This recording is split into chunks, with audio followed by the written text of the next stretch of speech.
और उसी ज्योति की पूजा सभी करते हैं। ब्रह्मा विष्णु शंकर तीनों का रचयिता कौन है? परमात्मा शिव है। क्योंकि आपके परिवार में अगर किसी के हाथ पैर ना हो तो उसका कार्य कैसे होगा? कोई ना कोई माध्यम बनेगा उसके द्वारा। परमात्मा ज्योति बिंदु है तो वो अपना कार्य इन तीनों देवताओं से कार्य कराता है, ब्रह्मा विष्णु और शंकर। ब्रह्मा द्वारा स्थापना का कार्य करवाते हैं, विष्णु के द्वारा पालना का कार्य करवाते हैं और शंकर के द्वारा विनाश। कहते हैं कि जो कोई ना कर सके वो शंकर कर दिखाते हैं। शंकर भी ध्यान किसका करते हैं? शंकर जी हमेशा ध्यान शिव का ही करते हैं। वो निरंतर योगी है, किसी की नहीं पूजा करते। आपने देखा शंकर जी हमेशा ध्यान में रहते हैं, वो हमेशा अपने पिता को याद रखते हैं। शिव है और शिव ही कल्याणकारी है, वो जगत पिता है। तो आपका भी कौन हुआ? वो जगत का है तो आपका भी पिता है। जब वो पिता है आपका, फिर आप उसके कौन है?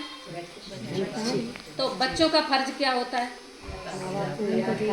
बच्चों का फर्ज यही होता है अपने पिता को याद रखना। तो भले आपका पिता है तो पिता की कोई ने आरती की नहीं की, पिता को तो याद किया जाता है। वो मेरा पिता है, क्या आपका पिता नहीं है?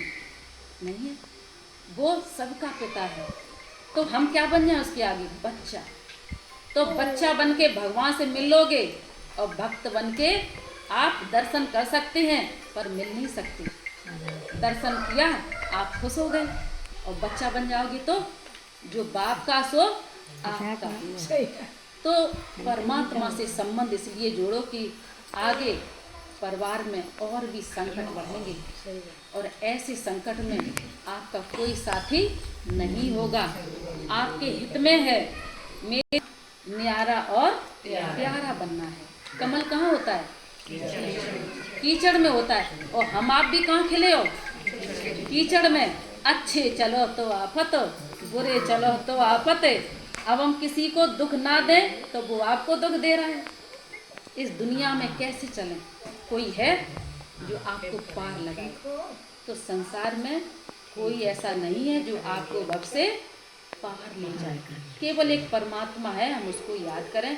परमात्मा का स्वरूप कैसा बताया हमने? ज्योति बिंदु। इसलिए कोई भी कार्य करते हम क्या जलाते हैं? ज्योति जगाते हैं। आत्मा का स्वरूप कैसा है? ज्योति। और परमात्मा का स्वरूप भी ज्योति बिंदु है।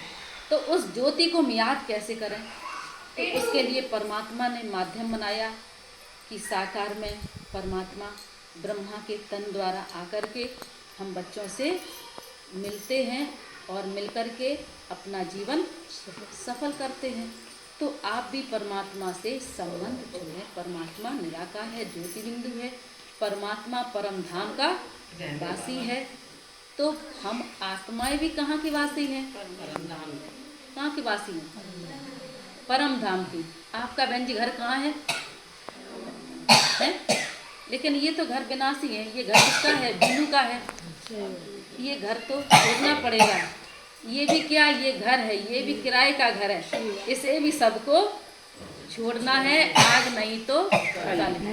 इसलिए हम सब उस एक परमात्मा की संतान हैं। वो मेरा पिता है, हम उसके बच्चे हैं।